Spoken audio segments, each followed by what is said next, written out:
So uses of radiation. Radioactive materials are used in a lot of things, and increasingly so with things in industry and things in medicine.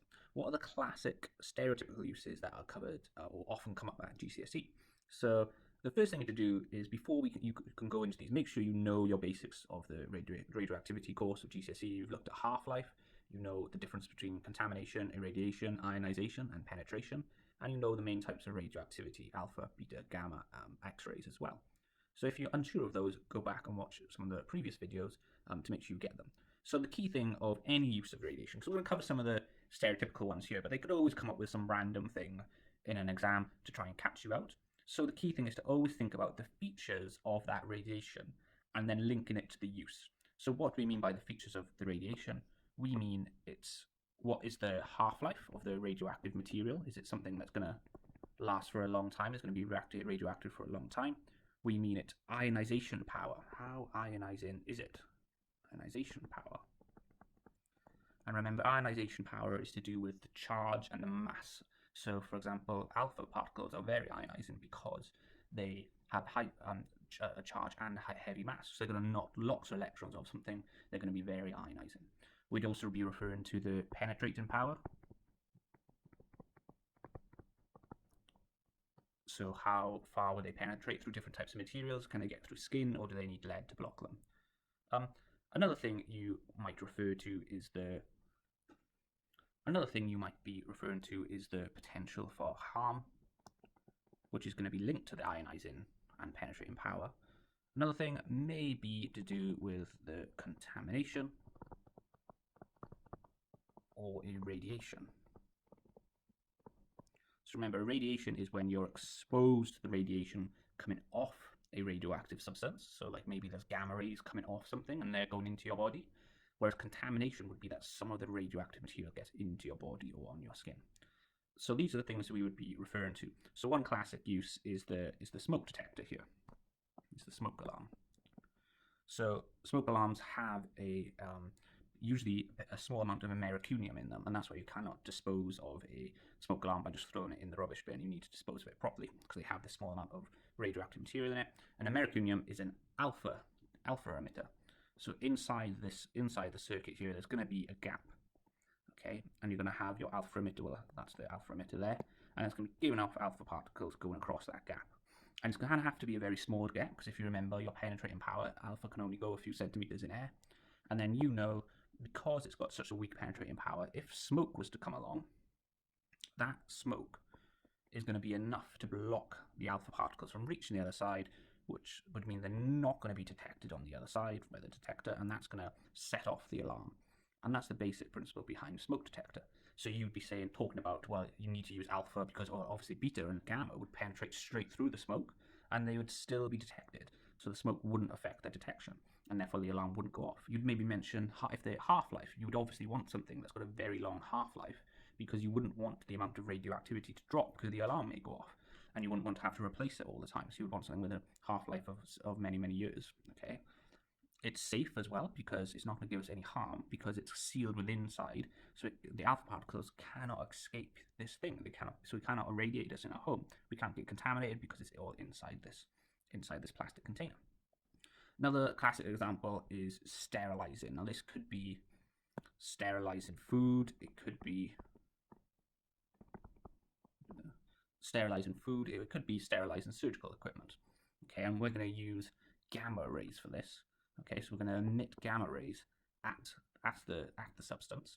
Now, a classic question that they ask you about this is like, say you are sterilizing apples or something. They ask you, oh well, can we use radiation to do this? And some students incorrectly write down, oh well, no, it would make the apples radioactive or it would make the food radioactive. The gamma rays are going through the material, okay, guys? So they're destroying the bacteria and viruses on the food, and that's good because it makes sure that you're not going to get food poisoning, and the food's it's not going to go off as early. It's going to have a better shelf life. But then it's passing through. The food is not becoming radioactive, okay? So the gamma rays aren't staying there.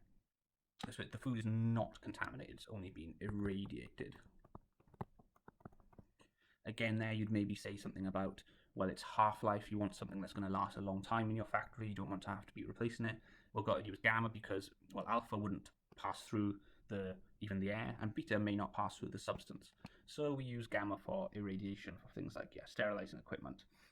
So this is better than using something. They can sterilize surgical equipment using something called a autoclave, I believe it's called, where you use superheated steam. So not just boiling water, but you heat steam up to several hundred degrees, and you can clean surgical equipment that way if you're reusing the equipment. But also you can't do that with food. You can't use high pressure and high temperatures to obviously you're going to destroy bacteria on the food because you're going to destroy the food. So radiation allows us to clean, to sterilize things without impacting the food or changing the food or the substance in any way. We're just removing the bacteria and the viruses that are on there. Another classic example of GCSE uses of radioactivity would be using for a thickness monitor.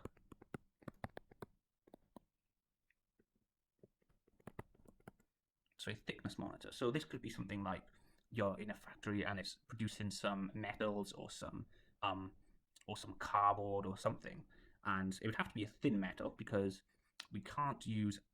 And again, now think of the features. We can't use an alpha source because alpha, even if it was cardboard or paper, is not going to penetrate through. We can't really use gamma either. Gamma is going to be too penetrative. Changing the amount of cardboard isn't, unless it's by a huge amount, it's not going to change the amount that is detected by the detector because the gamma is so penetrating. So it wouldn't be very sensitive, would it? It wouldn't be very sensitive about changing the rollers to change the thickness of the material if you used gamma, because you need quite a large change in the material. Okay, even unless it was something like lead, if it was pretty much any other material, it's going to require quite an increase in thickness to decrease the amount of gamma going through. So what we use is a beta source. So assuming it's not too thick steel or something, because you know that beta can go through several millimeters of aluminium and other metals, and it would be able to go through cardboard. So you could use beta source for its right penetration value. And again, similar thing, you would want a rather long half-life and things like that. So talk around whatever they've given you, whatever instance they've given you. Now, those three people are generally well understood. But what are the ones that confuse people a little is to do more with the medical uses of radiation. So one medical use of radiation, if we think of just having an X-ray, for instance, to take an image of your body, well, you can use X-ray to take an image of your body because the X-rays would be absorbed by your bone and the other denser parts of your body, but then pass through the rest to help you, the softer tissues, to help bring them an image. So you can use X-rays to do that. You can also use gamma rays to do stuff like that as well. So you can use gamma rays to make an image. But another thing we can do with X-rays and gamma rays is to do radiotherapy. So this is cancer treatment. Okay, radiotherapy. So now the first thing that students say, well, isn't it that X-rays and gamma rays can increase your risk of cancer if you get exposed to them? Yes, that is true. So we're always talking about the risk versus reward here. Okay, so whenever you have an X-ray of your body, if you just have a few X-rays, the risk is very, very small. But the reward is, you're going to find a broken bone or whatever it is the problem is. The reward outweighs the risk. And it's the same with radiotherapy. You're using this because someone already has cancer. Okay, so that they are gravely ill and they need to destroy that cancerous tumor. So they would use high intensity. So lots of X-rays or gamma rays, all targeted at the tumor. So you were trying to destroy that tumor. Remember, radiation at the end of the day is transferring energy. You are transferring energy, and that you're depositing that energy on the tumor to help destroy it. Okay. Now, it is true that, that radiation is passing through the other parts of the body. So you are exposing the body to other parts of healthy tissue to radiation. But the risk is, the reward is much higher than the risk, okay, of exposure to the other parts of the body. So radiotherapy is when we beam X-rays or gamma rays from outside going inwards to try and destroy cancerous cells as best we can. So why is this confusing? Because people then get mixed with the other uses of medical uses of radiation, which is when we're using things like tracers. Okay, tracers. Now, if you think of a tracer in weapons, if you're playing Call of Duty or something, if you have a tracer, that means when you shoot the gun, you can see where the bullets go. They have tracers on, they're called tracer rounds, okay, so they light up when it shows where the rounds are going. And the same thing, a tracer in a medical tracer is when you use it to show where the radiation's going in the body. So now instead of the radiation going from the outside inside the body, here is when we are injecting some radioactive material into the patient. Now, if you look carefully at this needle here, that nurse is using a syringe that's got some steel or some lead plating, and that's because she's injecting a radioactive material, so she doesn't want to be exposed to that radiation. Okay, so why would we do this? Why would we inject someone or get them to eat or drink some radioactive material? They can even do things when they breathe it in.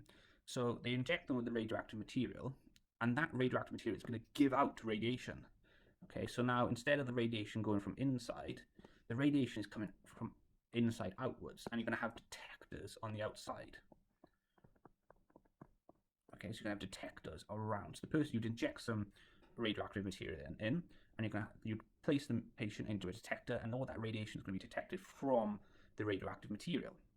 So why would you do this? Well, maybe you know the patient has a cancer, or maybe they've got a blockage in their intestine, or a blockage in a blood vessel, okay? And you want to see exactly where that blockage is, or you want to see exactly where that cancer is. So these are called radiopharmaceuticals, or radioactive tracers, okay? So maybe on a CT scan, which is an X-ray scan, they've seen that there may be a cancer or something somewhere, but it's not that clear, okay? So this is a really good picture of it. But you can use these radioactive tracers, and they can add chemicals and things to them to make them be more picked up by cancers. So if we look here, this is now a gamma ray image. So the radioactive material is building up here and here and in the brain, because obviously the radioactive material is in the blood. Okay, so anywhere there's lots of blood, there's gonna be a build-up of this radioactive material, and there's gonna be gamma rays coming out. Okay, and you can also see that there's lots of it being deposited in the bladder. Okay, and that's because it's being removed from the blood by the kidneys. So this is quite cool. I find this quite an interesting image. There's a heart there. Okay, so you can see the buildup of the blood in the heart.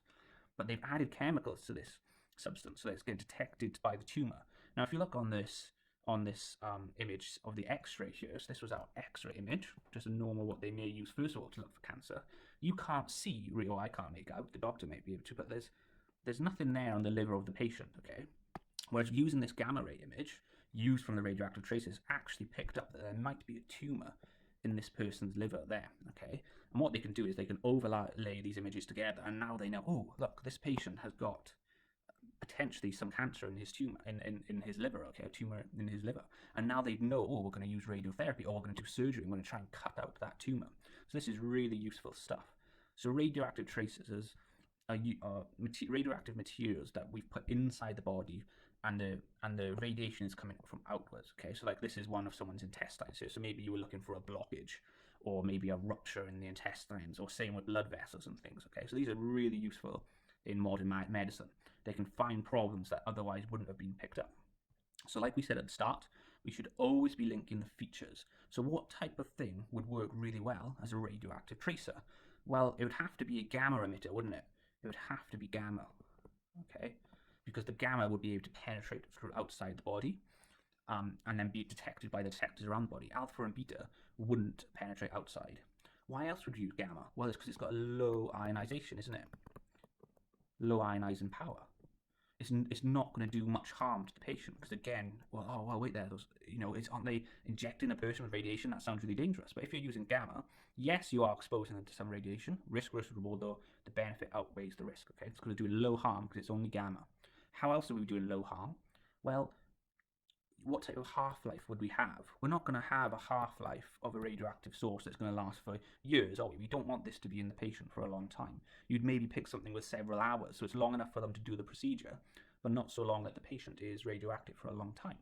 So you would link these types of features to the radioactive tracer. And that could end up, I have seen this come up as a 6 marker before, and you would discuss all these points, explaining each one of them. You wouldn't just list them. It's low harm, it's less damage because it's a low ionizing power compared to alpha and beta, sorry. You talk about the half-life. Now, these radioactive tracers aren't just used in medicine. They can be used by things like people like specialist plumbers as well. Say you had underground floor heating or something, where you had some pipes underneath your house, and there was a leak in one of the pipes, okay, and it was allowing liquid. Well, you can get these specialist plumbers that would drop some radioactive material. Okay, and obviously it's going to build up around the leak in the ground there, and then they could place a detector above where they think the leak is, and they would be able to detect a higher amount of radioactivity there. So it's not just in medicine; it's used in other uses in industry as well. That is uses of radioactivity. Quite a lot to take in there. So make sure you understood the basics first about half-life, ionization, and penetrate, and that will really help you understand these uses, and then be able to link it to anything else that they throw at you in the exam.